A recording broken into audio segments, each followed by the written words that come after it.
Just one question again to everyone. Often people think that state capability means training. Is training the same as the state capability building? We would like to get your insights on this.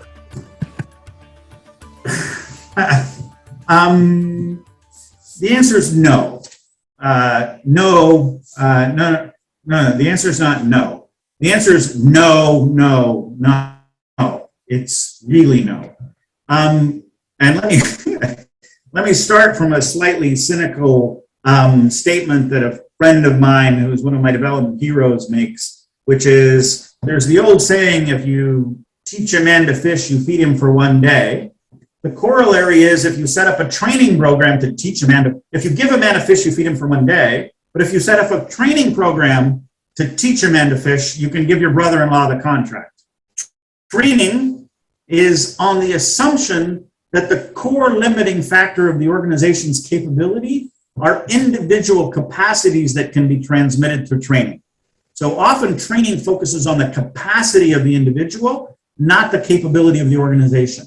And what we can see is in dysfunctional organizations, or individuals aren't getting to anywhere near their actual already existing capacities. There's a really excellent study done by Jishnu Das and Kartik Muralidharan about healthcare practices in India, and I think it is in rural Madhya Pradesh that they did the study.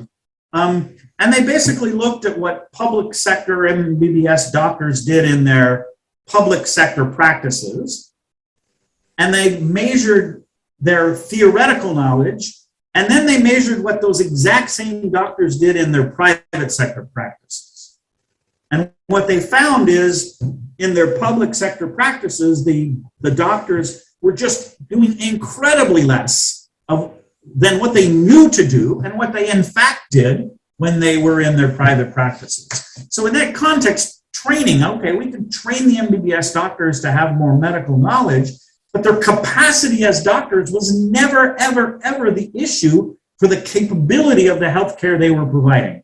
What I think you want to think of is, in nearly every organization, there's going to be three kinds of people.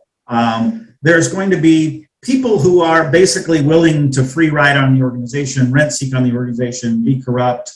They're not really either concerned with following the rules or with organizational purpose. Then there's a group that are willing to do kind of whatever they're told to do. Well, these are process compliers. And then in every organization and there's going to be some more people who want to do better, who are in the organization for the purpose, who have ideas. And the key to a successful bottom-up approach, and this is an integral part of PDIA, is to create an environment in which you can unleash the potential capabilities of those people. So it isn't an immediate organization reform in which we immediately devolve all power and decision-making to the bottom up. Rather, what it is how do we unleash within the capabilities within the organization such that we enable them to go beyond process compliance to purpose-driven problem solving. So we enable that. And then what we hope happens is they start discovering, and we do it, by the way, without enabling them with tons more money or tons more resources, because that is just going to make what they do not replicable elsewhere. But we unleash them to, do new and innovative things. Then, hopefully, with feedback loops, we find that they get more effective at solving problems. Then what we try and do is use those practices to bring the next group along, right? So I'm not saying that every individual person inside these organizations or inside is going to be an innovator. But what we can do is, if we can unleash the innovators, then the innovators can drag the compliers to better practices. And then we worry about the non-compliers later. But the opposite, and this is what I characterize as the outside-in approach, is that we treat everybody as a process, as one of two things. One, we treat everybody as a process complier, and we don't provide the innovators with space. The central question then is, how do we create purposeful organizations? To me, I see only two ways. One is, okay, in developed countries, in the Western countries, there is a huge cultural influence in the sense that it is hundreds of years of good practices in the society which have built up to kind of create those organizations. That's one. Second is leadership. Is there, of course, I'm sure, in the PDIA, there are, ways of how to do this. But when I think about these two things, and neither of these two is in the control of, they're both random in the sense that, okay, culture, whether you have this cultural thing or not. Leaders is, okay, you get these good leaders or not, because this is not. So how do you systematically create purpose-driven, especially in government? Because the tension in government, why people are process-driven is because, especially if you think from a spending money point of view, people are spending public money and there are hundreds of rules and regulations. And so where is that fine balance and who is to determine that balance?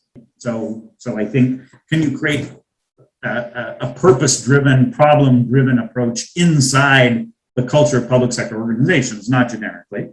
Then secondly, that does take leadership, but as part of PDIA, we emphasize that there's one vision of leadership, which is that the leader brings the solution.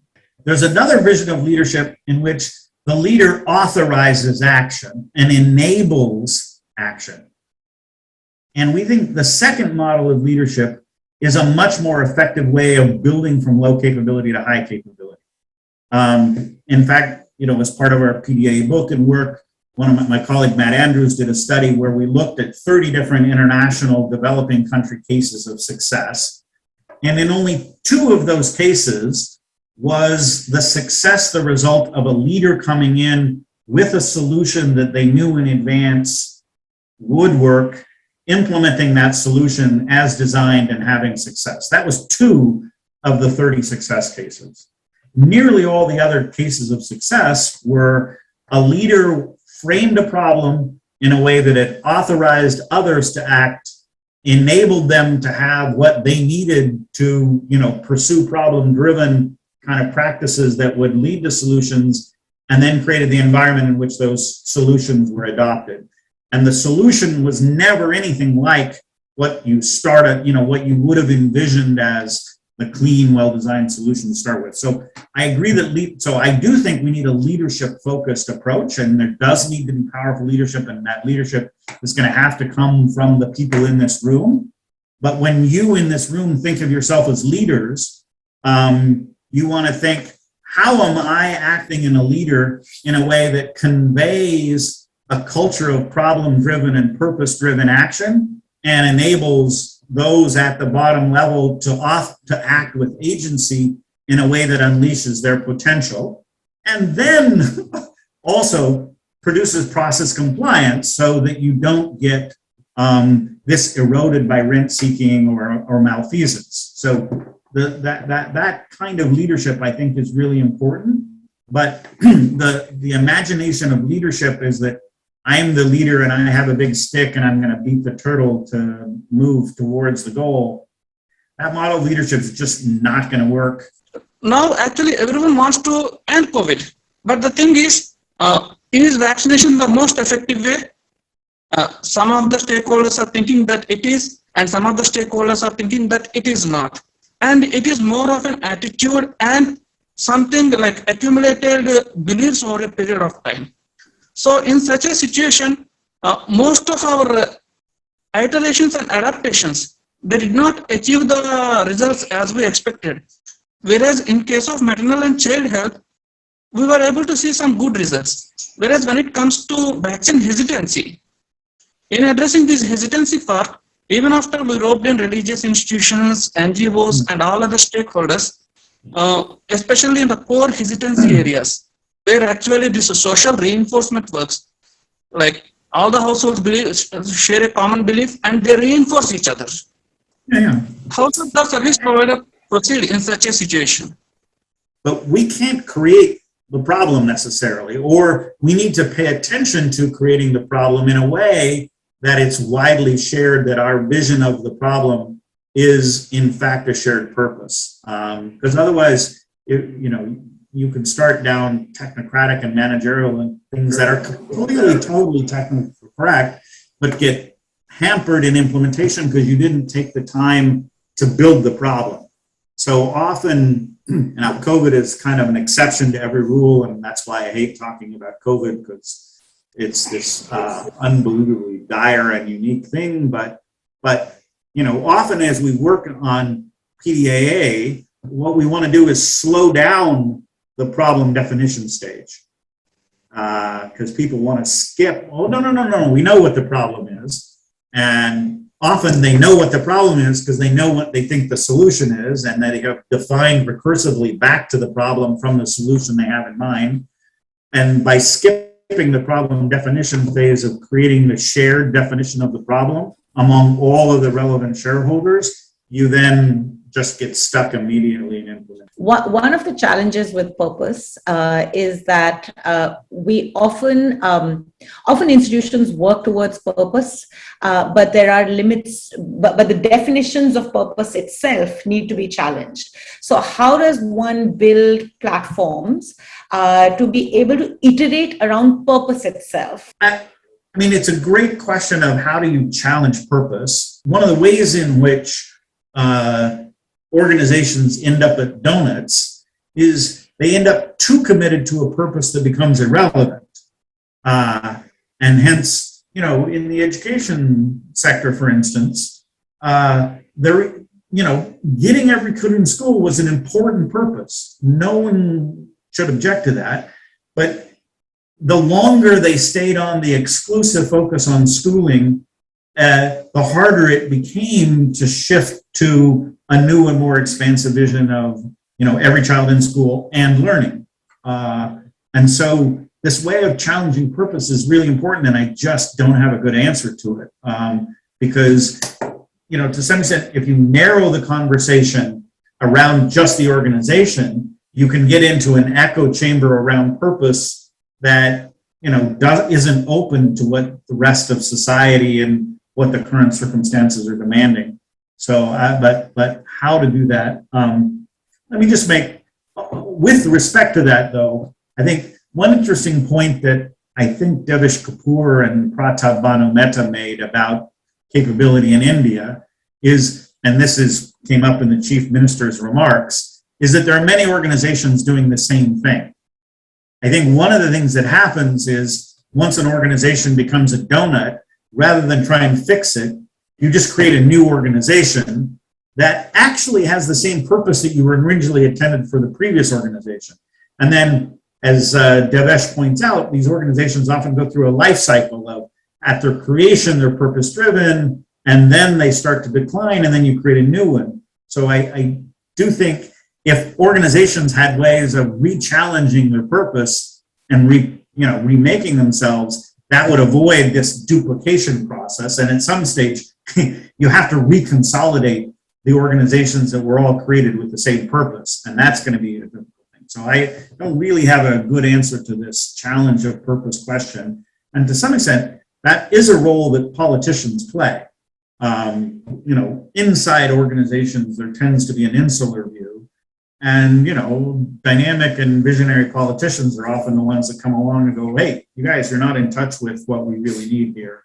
And that's this. One very small question for Professor Lance, that in your research paper document, The Rebirth of Education, you have mentioned schooling is not learning.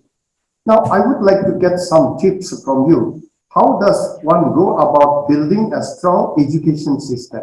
If I had to start with how I would really rebuilding an effective education system, I would have exactly the kind of conversation that Yamini suggests about what really is the purpose. Because in many ways, the education system has always defined itself as a selection system, not an education system. It doesn't start from the premise that the purpose of education is to equip every child.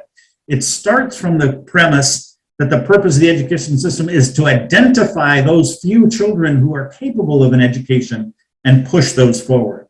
So I think if I were a minister of education and I really wanted to really enhance the effectiveness of the system of education, I would start with the question of purpose and start with the discussion of, have we gone on too long with a selection system that says our purpose is to identify those few children that are capable of achieving high performance and push those forward, and devil take the hindermost. The teaching to the front of the class, the assumption that many kids can't learn. I think those are deeply embedded in the kind of ideas inside the Indian education system. And until one addresses those questions head on in terms of purpose, I think you're going to have a hard time because people are acting with conflicted purposes. And Yamini is coming out very soon with a great book about how the purpose conflict is at the center of education reform. And I'm putting pressure on her because it's a book that's been coming out